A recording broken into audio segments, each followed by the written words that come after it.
Vamos começar. Bem, antes de começar a falar propriamente dito, pessoal, sobre a questão de soros e de vacinas em si, eu trouxe alguns conceitozinhos que é bastante interessante para que vocês possam ter em mente de como funciona todo esse sistema, tá bom? Inicialmente, esse conceito aqui é o que eu quero que vocês entendam, tá bom? Imunobiológicos. Todos esses dois temas que nós vamos estar trabalhando hoje aqui na nossa aula, eles são considerados imunobiológicos, tá bom?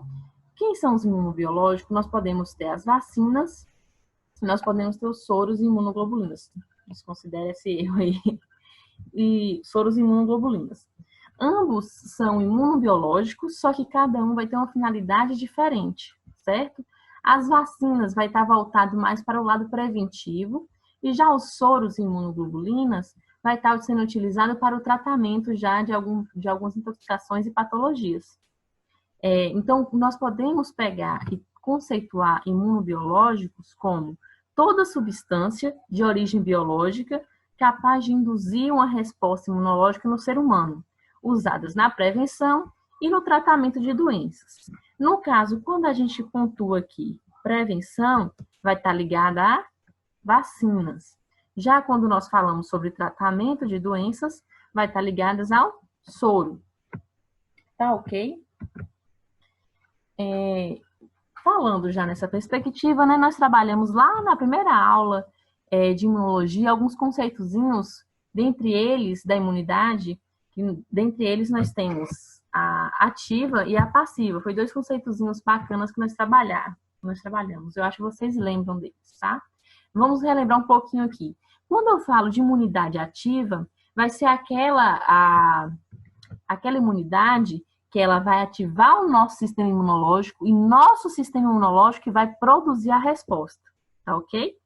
Só que quando eu falo imunidade passiva, ela não vai precisar ativar o nosso sistema imunológico. Ela já vai receber prontos anticorpos.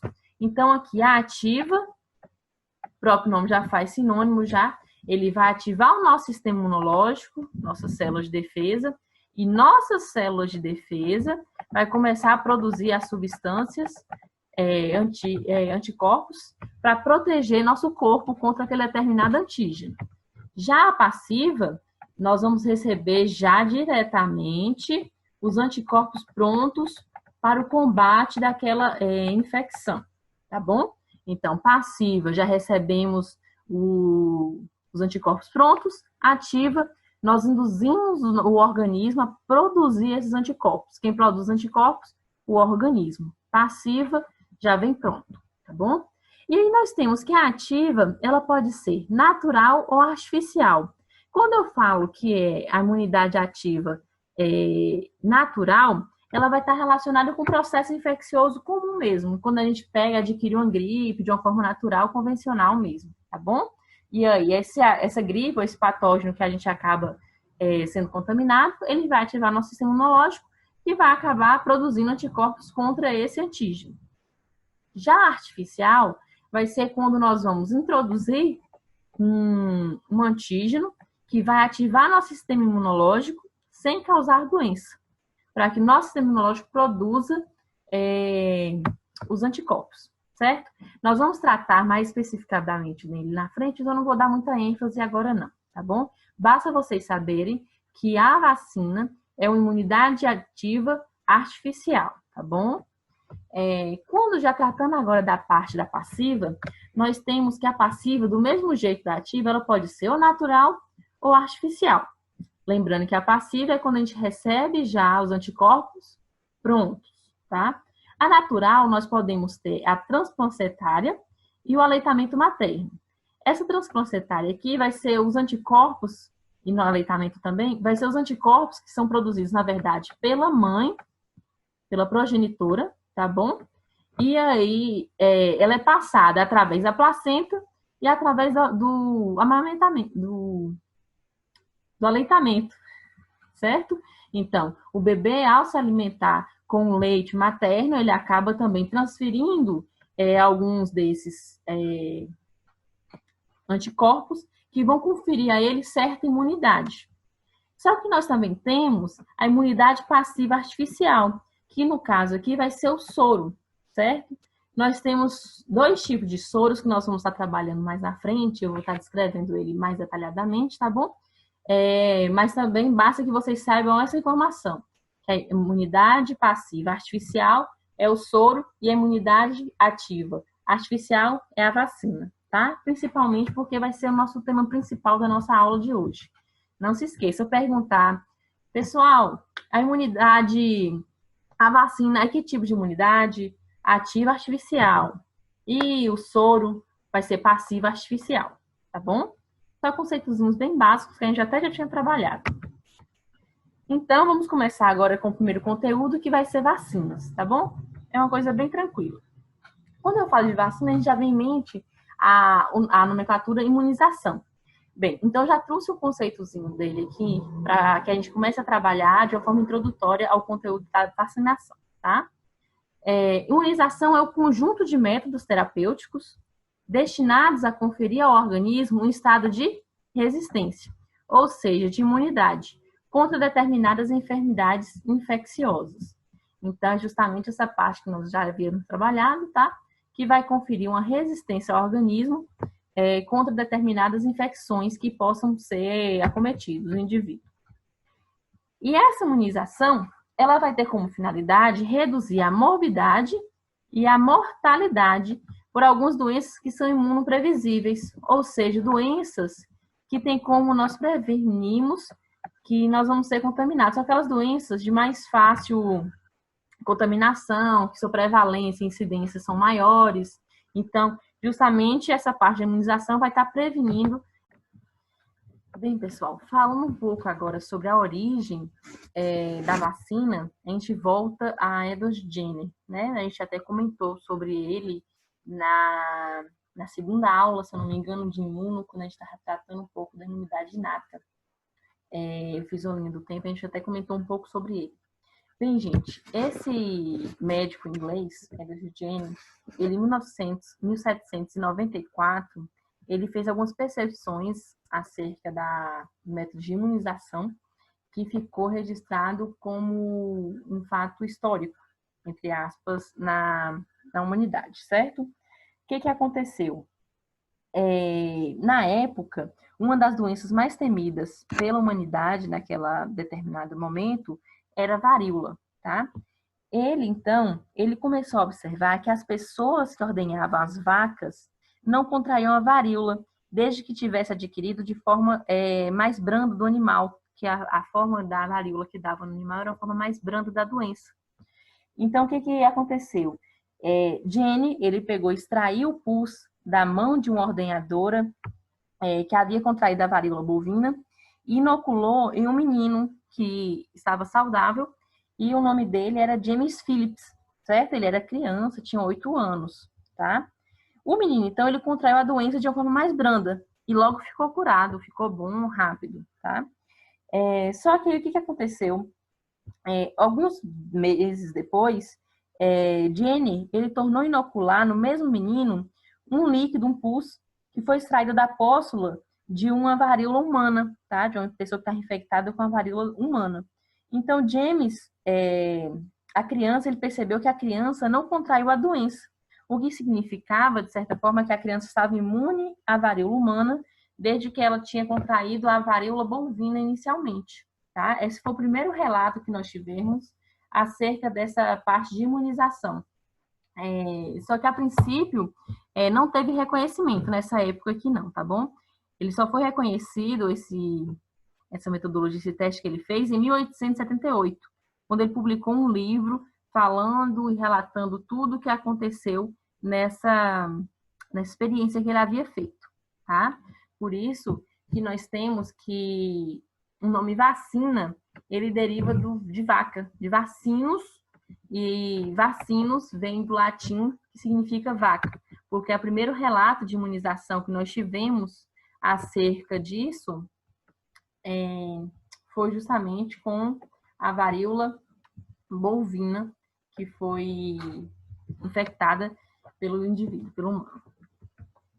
Aqui uma fotinha onde demonstra o experimento que ele fez um furo no braço da criança, de Phillips, certo? Que tinha 8 anos, inoculou a secreção da pessoa que estava contaminada com a varíola bovina, e aí depois, novamente, repetiu o procedimento, mas com a varíola humana, e visualizou que Phillips estava imune contra aquela infecção, tá? E eu tenho outro termozinho que eu queria falar com vocês um pouquinho, que é adjuvantes, tá? Adjuvantes são qualquer substância que, quando adicionado a uma formulação vacinal, aumenta sua imunogenicidade. O que é isso, Ana?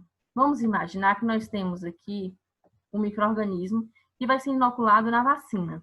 Só que esse micro-organismo, ele não ativa de forma muito eficaz, de uma forma muito alta, nosso sistema imunológico. Então, a imunogenicidade dele é baixa. Então, adjuvantes são substâncias que vai ser adicionadas junto com essa parte ativa da vacina, tá bom? Que vai aumentar o seu poder de ativar o sistema imunológico do indivíduo. Então, ele vai, tipo, potencializar a resposta imunológica para que ele memorize de uma forma mais, o nosso organismo, nosso sistema imune, memorize essa resposta imunológica de uma forma mais efetiva, tá certo? Então, ele vai ser tipo um potencializador da substância ativa da vacina. Mas, enfim, o que uma vacina faz, gente? Acho que é um pouco óbvio, mas a gente vai debater e conversar um pouco, tá?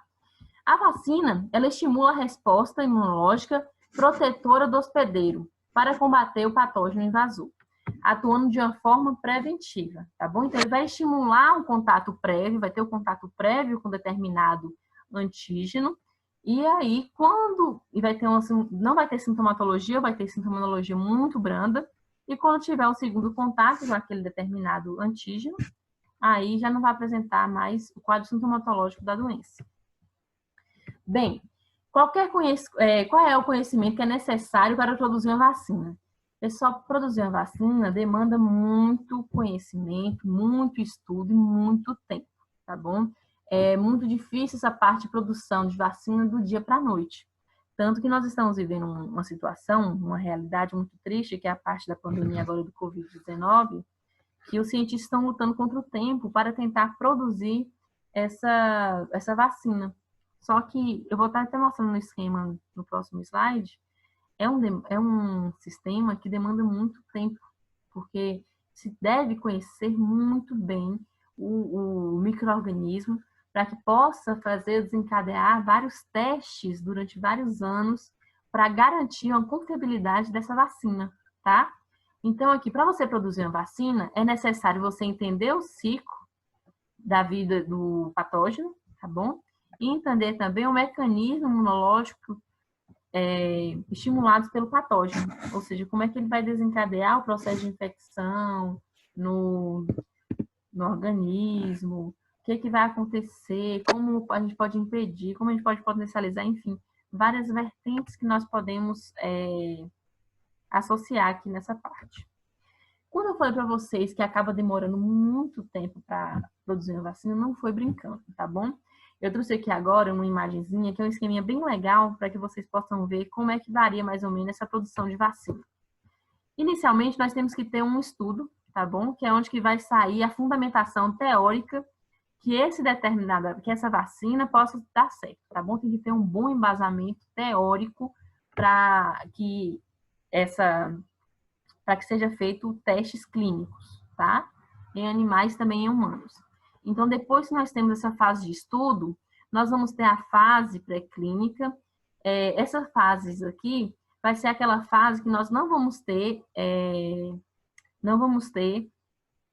a utilização de... Deixa eu falar de um jeito mais simples. Essa fase aqui nós vamos visar e vai ser viabilizada essa vacina em células, em cultura de células, tá bom? In vitro. Não vai ser em ser humano e nem animal. Aí depois, quando nós vemos a fase 1, fase 2 e a fase 3, sendo que a fase 2 ainda tem a fase A e a fase B, tá? Então, aqui, essas fases, nós vamos ter testes em animais e, posteriormente, se tiver um resultado positivo nos testes em animais, nós vamos ter também testes em indivíduos humanos, de seres humanos, tá bom? Passando essa parte aqui, nós vamos ter ainda a aprovação e depois, então, liberação para o mercado. Geralmente, essa parte aqui do embasamento teórico e os testes in vitro varia cerca de 6 anos e meio. As partes de estudos clínicos, que é a fase 1, 2 e 3, cerca de 7 anos. E a aprovação para a liberação no mercado, cerca de 1 ano e meio, totalizando 15 anos. Não é de praxe ser sempre 15 anos, mas varia cerca de 10 a 15 anos, em média, a produção de uma vacina para determinada imunógeno, tá bom? Isso acontece, gente, que para você libere uma vacina que seja utilizada em massa para combater um tipo de infecção, você tem que ter um certo controle e confiança na sua efetividade, tá bom? Então, vai ter vários testes repetidos em situações diferentes, em organismos de formas diferentes, para avaliar todo e qualquer tipo de situação que possa acontecer após ministrar essa vacina no indivíduo, tá? Então, requer muito estudo para que não tenha qualquer tipo de problema posteriormente por conta da admissão dessa vacina, tá? Então, por isso que a vacina é muito confiável, tanto que está tendo vários fake news, que o pessoal está até espalhando agora agora não, já tem uns tempos já na internet, que está acabando diminuindo muito o nosso quadro vacinal no Brasil, tá? Nós estamos tendo a diminuição da quantidade de vacinação de várias crianças, o que está acabando trazendo como consequência o ressurgimento de várias doenças que no Brasil não haviam mais qualquer tipo de sinais ou tinham muito baixos, tipo sarampo, tá voltando a aparecer com tudo, tá até matando pessoas. Se vocês pesquisarem na internet, vocês podem estar vendo que já teve casos de óbitos no Rio de Janeiro recentemente. Então, doenças que estavam sob controle por conta de desinformação das pessoas, estão acabando não vacinando suas crianças ou não se vacinando, e aí está trazendo já como consequência um ressurgimento de várias doenças, tá? É um fato preocupante e é um fato que deve ter muita atenção. Bem, e quais são as características de uma vacina ideal? Eu trouxe aqui 7 para pontuar para vocês, tá bom? Dentre elas, nós vamos ter a primeira, que é gerar uma imunidade efetiva, ou seja, ativar nosso sistema imunológico, tanto os linfócitos B para produzir anticorpos, quanto os linfócitos T, tá bom? Para que seja criada a memória contra aquele determinado antígeno. Um bom nível de proteção sem a necessidade de uma dose de reforço é preverível, né? Que nós temos com apenas uma dose da vacina, nós já adquirimos a certa imunidade. Só que nós temos tipos diferentes de vacinas. Eu vou estar conversando com vocês na frente, que nós temos 4 tipos diferentes de vacinas. Algumas, com apenas uma dose, você já adquire imunidade com uma certa confiança já de longo tempo. Agora, tem outros que dependem de mais de doses de reforço. Então, é sempre buscável, sempre mais viável, ter apenas uma dose, tá? Segurança. Uma vacina não pode causar doença nem morte.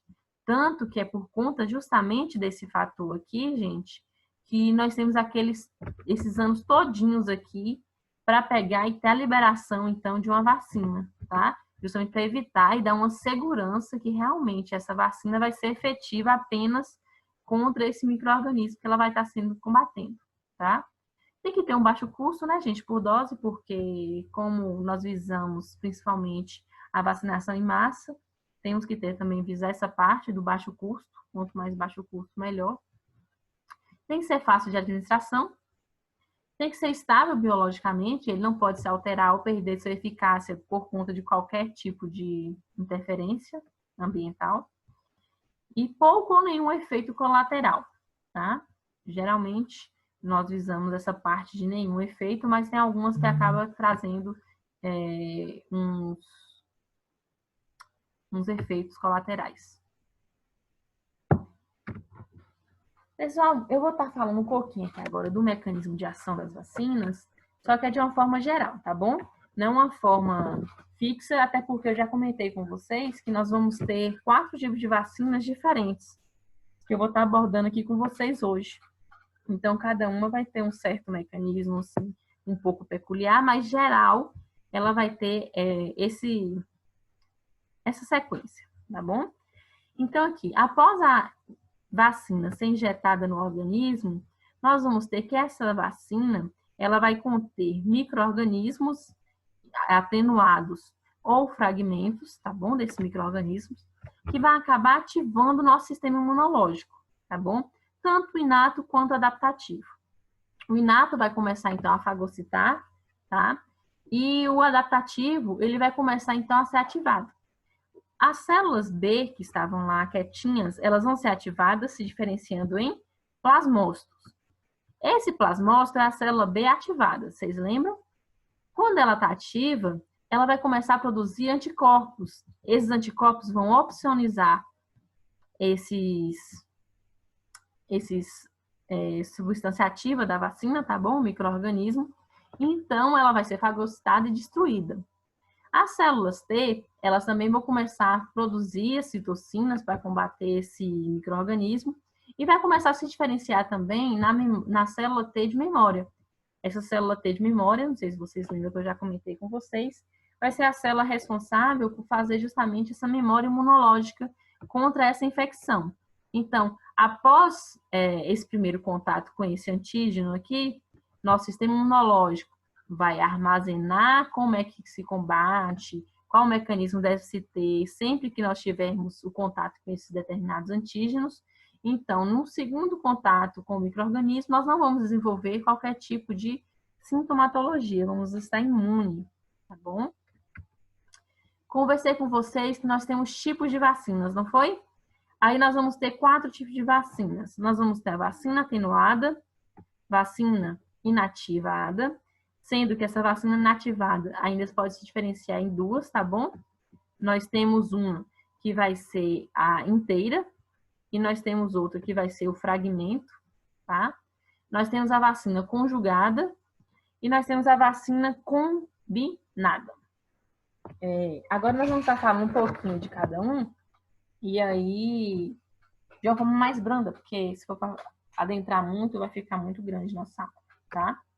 Bem, a vacina atenuada, pessoal, é aquela vacina que vai trazer uma maior confiabilidade na parte de imunológica, porque geralmente, com apenas uma única dose, a gente já tem o respaldo da imunização contra o antígeno, tá? Então, com a única dose, você já fica imune durante muito tempo. O tempo de imunização dele é muito maior, tá? Essa vacina atenuada, ela é feita com bactérias ou vírus vivos, tá bom? A diferença, atenuadas, vai ter os vírus ou bactérias vivos, porém cultivadas em condições adversas, tá? De forma que perderam a sua patogenicidade. Ana, o que seria essa patogenicidade? Funciona mais ou menos assim, gente. Nós vamos ter aqui nossa vacina. Dentro dessa vacina, na vacina atenuada, nós vamos ter os micro-organismos vivos. Vocês lembram que nos micro-organismos nós temos a molécula na superfície que a gente chama de PAMPs? E esse PAMPs, ele vai ser responsável por ativar nosso sistema imunológico com a interação PAMPs-PRR. O que é que vai acontecer? Nós vamos cultivar esse vírus ou bactéria de um jeito diferente e o material genético que estava dentro dele, que era o que causava o quadro sintomatológico da doença, ele é retirado ou inativado. Então, vai adentrar dentro do organismo essa molécula de vírus atenuado, ou seja, diminuiu sua patogenicidade, seu poder de causar sintomas e a doença no indivíduo, e vai ativar nosso sistema imunológico, que vai criar uma resposta contra esse antígeno, sem apresentar sintomas. Deu para entender? Nós vamos ter o antígeno, ele vai estar atenuado, ou seja, vai estar fraco, vai perder a força de causar sintomas no indivíduo. Só que ele ainda está vivo, tá bom? Então, ele vai ativar o seu organismo, o sistema imunológico, que vai acabar criando uma memória contra ele. Esse enfraquecimento pode ser obtido, por exemplo, provocado por mutações que interfiram em processos essenciais para o desenvolvimento do micro-organismo, certo? Geralmente, as vacinas atenuadas oferecem proteção a longo prazo e são efetivas com uma única dose. como eu havia pontuado para vocês anteriormente, é uma das vacinas que nós vamos ter a maior quantidade de efetividade, tá bom? Podem ser produzidas tanto com vírus quanto com bactéria, sendo mais comum a utilização de vírus, porque a replicação de vírus é mais rápida em comparação de bactéria nessa parte de introdução no organismo, tá? E ela vai ser contraindicada para imunodeprimidos e gestantes. Por quê, pessoal? Imunodeprimido, não sei se vocês lembram do termo que eu conversei com vocês, são pessoas que estão debilitadas, seu sistema imunológico está debilitado, ou seja, ele não está respondendo de forma efetiva.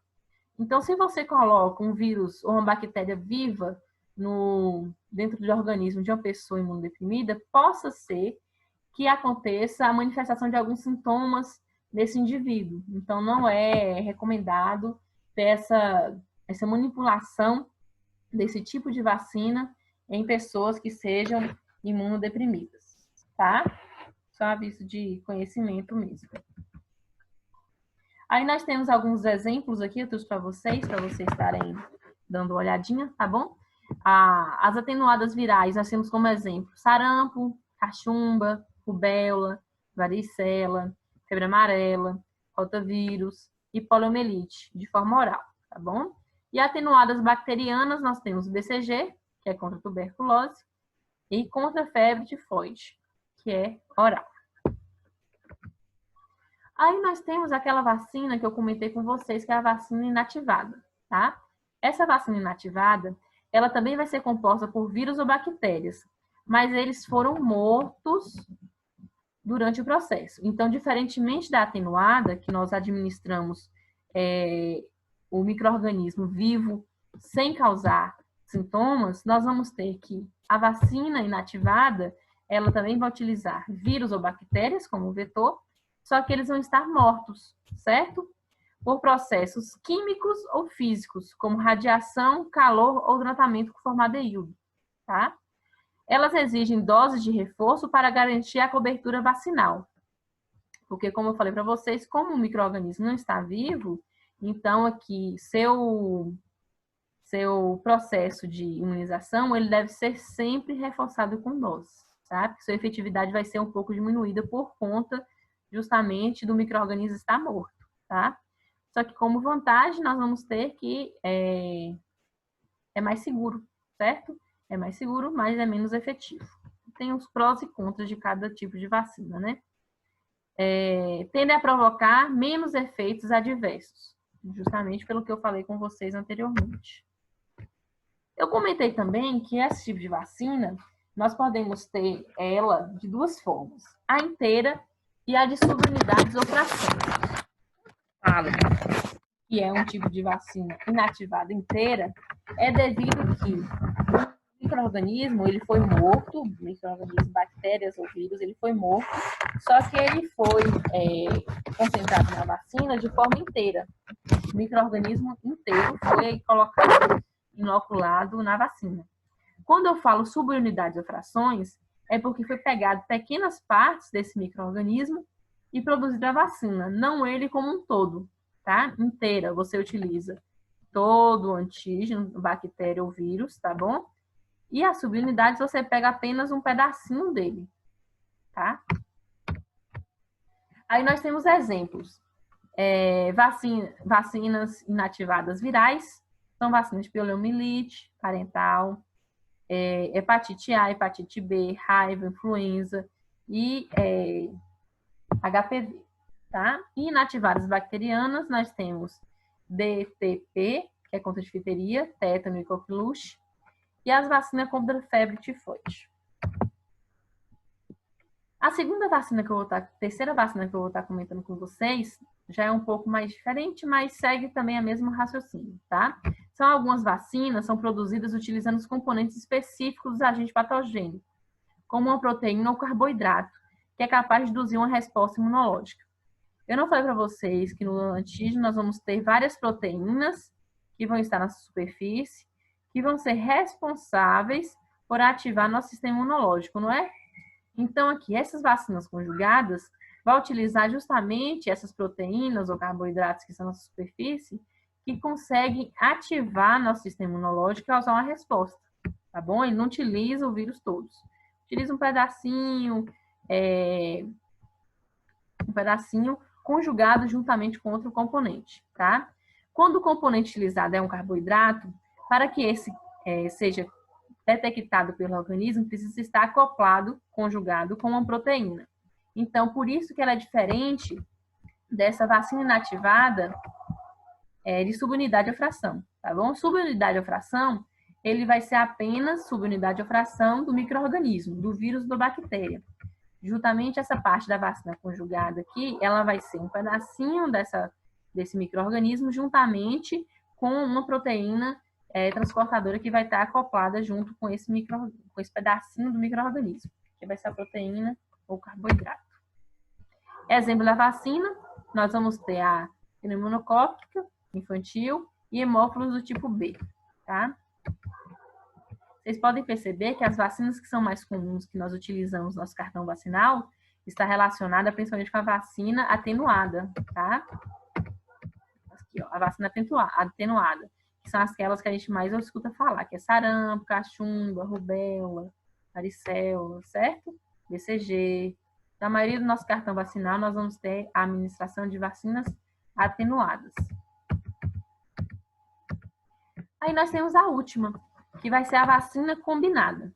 Essa vacina combinada é o nome que se dá à vacina que apresenta antígenos, moléculas presentes nos vírus e bactérias, que disparam a reação imunológica, mas de mais de um agente infeccioso, protegendo contra diferentes doenças com apenas uma replicação.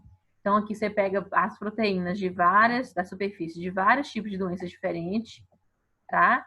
Junta em apenas uma vacina, e aí ela consegue combater vários tipos de doenças em apenas um tipo de vacina. É aquelas vacinas tríplice-virais, aqueles tipos de vacinas que nós temos que vai acabar combatendo mais de uma doença. Como, por exemplo, também a SCR, que vai combater sarampo, cachumba e rubéola, a DTP, que é a difteria, tétano e coqueluche. São vacinas combinadas tradicionais, tá? Aí nós temos vias de administração, né?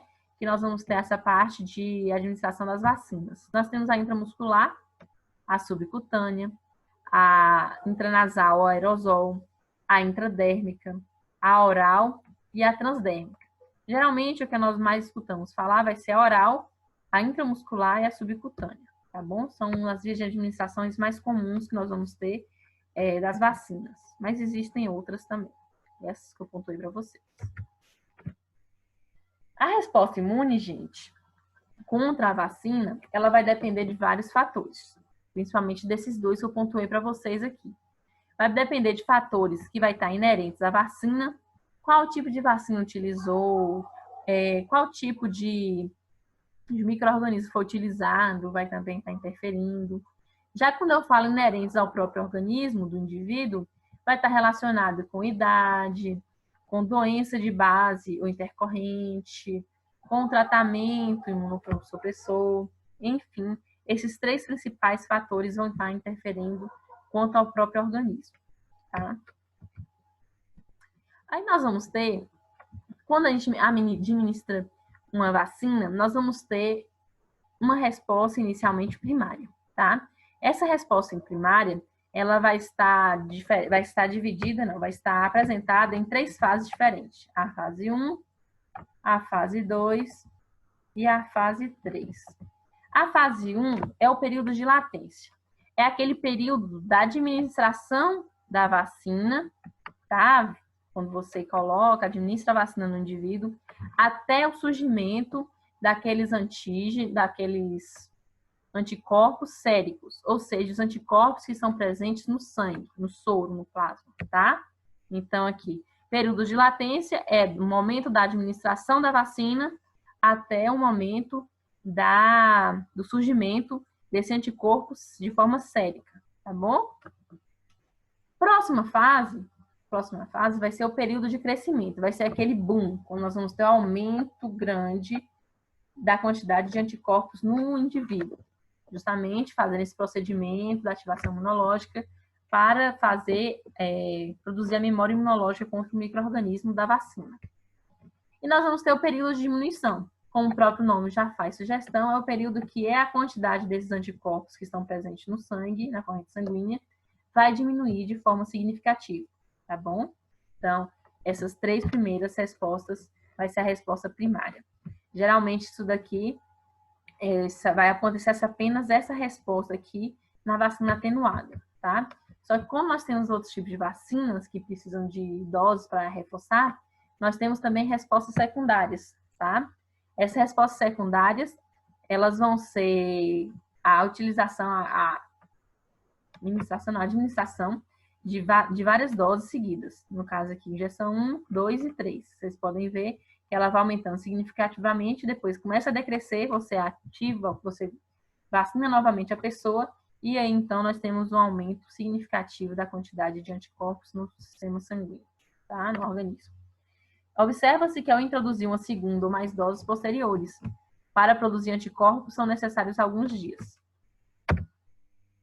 Tenho aqui agora um videozinho para que vocês deem uma olhada como é que funciona. Espera aí que eu vou estar postando aqui um minuto.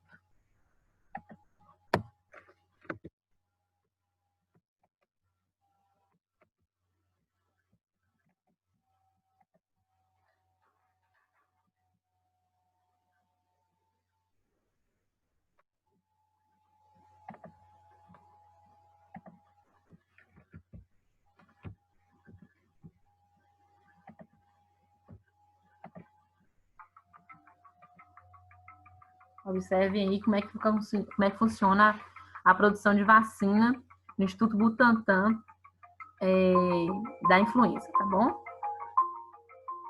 Ele é recente, agora de 2020.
Pronto, gente, vocês podem perceber, vocês podem ver que a parte da produção da vacina das principais vacinas aqui no Brasil vai ser justamente na parte da utilização de ovos. Tanto que isso é algo bem discutido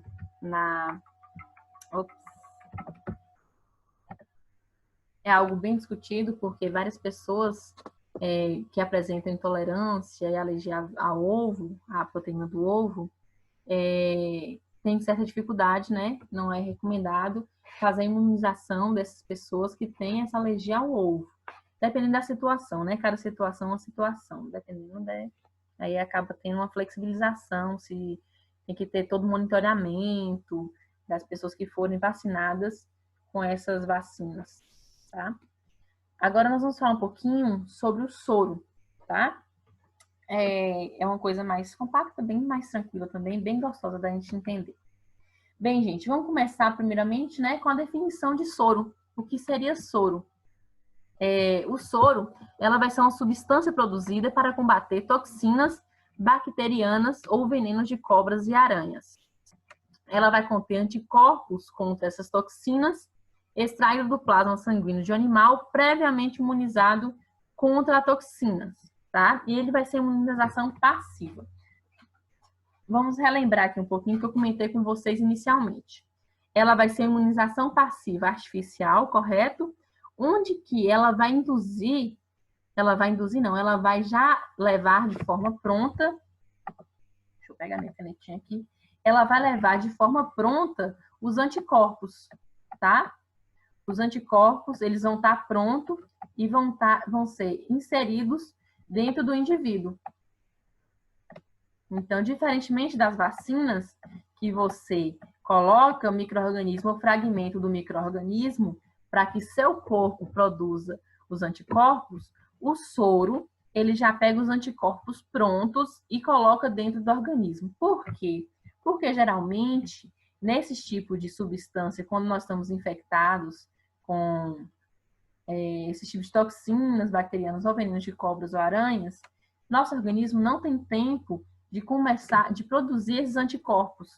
Eles agem de forma muito agressiva e se você não fazer a administração desse soro com esses anticorpos já pronto, geralmente pode levar muitas vezes à morte, tá? Então, por isso a importância do soro, mas para casos de tratamento. Soro nós vamos tratar um tipo de infecção, tá? E vacina nós vamos prevenir, diferenças também básicas entre elas. Aí nós temos que o soro, ele pode ser de dois tipos, tá bom? Ele pode ser heterólogo ou pode ser homólogo. Quando eu falo que o soro ele é heterólogo, é porque ele é produzido em indivíduos de espécies diferentes da espécie alvo. Exemplo. Esse exemplo a gente pode citar o cavalo, tá? É o exemplo mais comum que a gente vai ter, tá? E a maioria dos soros que são produzidos, que são distribuídos no Brasil e no mundo, eles são soros heterólogos, tá? São utilizados os cavalos para produzir esses anticorpos e depois já administrar no organismo do ser humano. Exemplos aqui, né? O cavalo contra o tétano, soro antitetânico. Aí nós vamos ter aqui, ó, um exemplo de como funciona, mais ou menos, essa parte da produção do soro antiofídico no cavalo, tá? Nós vamos ter aqui o veneno da cobra, ele vai ser inoculado, vai ser separado e vai ser injetado no cavalo, tá? Os antígenos, a toxina vai ser injetada no cavalo. Esse cavalo, ele vai começar a produzir anticorpos para combater esses antígenos do veneno. Então, o plasma do cavalo, corrente sanguínea lá, tem um plasma e tem as células vermelhas, tudo bonitinho, ele vai estar repleto de anticorpos contra esse tipo de antígeno, certo? Então, o que vai acontecer? Nós retiramos um pouco do sangue desse cavalo e aí o sangue do cavalo, ele vai ser centrifugado. Quando a gente centrifuga determinadas amostras, nós vamos ter a diferenciação por sedimentação da parte mais pesada e da parte mais leve da amostra. Como, por exemplo, Ana, a parte mais sólida, mais pesada, que no caso são as células sanguíneas, elas vão sedimentar no fundo. E a parte mais líquida do sangue, que é a parte que vai ter os anticorpos, os minerais, a água, ela vai ficar na parte suspensas aqui, tá? Então, aí nós fazemos a separação das células sanguíneas com a parte do soro, que vai ter anticorpos contra o veneno. E aí, esses anticorpos aqui, ele vai passar por um processo de purificação, para depois, então, ser envasado e liberado como soro para o combate a determinados antígenos que foi inoculado no cavalo. Ana, mas esse veneno da cobra não mata o cavalo, não? Gente, tem todo o cálculo que é feito, certo? Para que possa ser dosado no cavalo sem causar qualquer tipo de dano a ele, a saúde e integralidade dele física, tá? Esses cálculos são feitos, tudo bonitinho, e aí, através desses cálculos, injeta determinada dose nele, e aí para que ele possa apenas induzir a produção desses anticorpos de forma branda, tá? Nós temos também o soro heterólogo. Desculpa, pessoal. Continuando aqui, é que eu pensei que eu estava no homólogo. Esse soro heterólogo não transmite infecções a humanos, como ponto positivo, tá bom? Só que, como ponto positivo, não transmite infecções aos humanos. Ponto negativo, pode causar reações de hipersensibilidade no organismo do ser humano. Tá? É quando o organismo ele vai identificar que essa substância não é própria dele. Ele vai começar a atacar. Tá? Então, pode causar isso. Tá? Pode, esporadicamente. Geralmente não causa. Aí nós temos que pode ser submetida à digestão peptídica para separar a região FC da região FAV do anticorpo também. Esse tipo de soro, ele é mais barato, pode levar a um excesso de formação de imunocomplexos, depósitos nas paredes internas dos vasos, causando reações inflamatórias sistêmicas, que está ligada também com essa parte de hipersensibilidade, tá? Como pontos negativos. Só que ele é o mais utilizado, e geralmente essas partes aqui de reações adversas é mais difícil de se acontecer. Pode acontecer, mas com menos incidência. Aí nós temos o soro homólogo, tá? Esses soro homólogos são soros produzidos da mesma espécie alvo, tá? Um exemplo disso, por exemplo, Ana, teve alguns estudos, não sei se vocês estão acompanhando aí as coisas na televisão, de médicos, pesquisadores que estavam utilizando o sangue de pacientes que já tiveram Covid-19 para tratar pessoas que estão que ainda estão com a doença. Tá? Então, isso seria um tipo de soro homólogo, que é produzido na mesma espécie alvo. Então, as pessoas que já estavam curando pelo Covid-19, que estavam lá com todos os anticorpos na corrente sanguínea, estavam pegando o sangue dessa pessoa, centrifugando, separando apenas os anticorpos, tá? E esses anticorpos eram introduzidos em pessoas que estavam em quadros mais graves da doença, tá? Então, é um tipo de exemplo do soro homólogo. Tem maior risco de transmissão de doenças, né? AIDS e hepatites. É como se fosse um tipo de transfusão. Nós acabamos realizando. Tem menor chance de reação de hipersensibilidade, mas ainda há a chance, tá bom? Só que é menor do que a cavalo. E ele é mais caro do que o soro homólogo, tá? Então, nós temos aí as vantagens e desvantagens de cada um. Vou mostrar para vocês aqui agora outro videozinho que mostra como é que acontece a produção desses soros lá no Instituto Butantan. Também é bem interessante, tá bom, pessoal?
Então, pessoal, esse foi o videozinho. Espero que vocês tenham gostado, tá?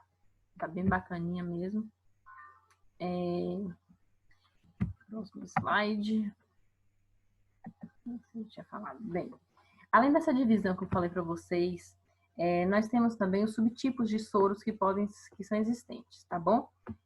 Nós podemos ter soro antiofídico, soro antiescorpiônico, soro antiaracnídeo, soro antilonômico, não sai, e soro antirrábico, tá bom? Eu vou pontuar para vocês apenas 3 que são os principais, que são os mais diferentes, tá bom? Soro antiescorpiônico, nós já sabemos que são soros para combater escorpião.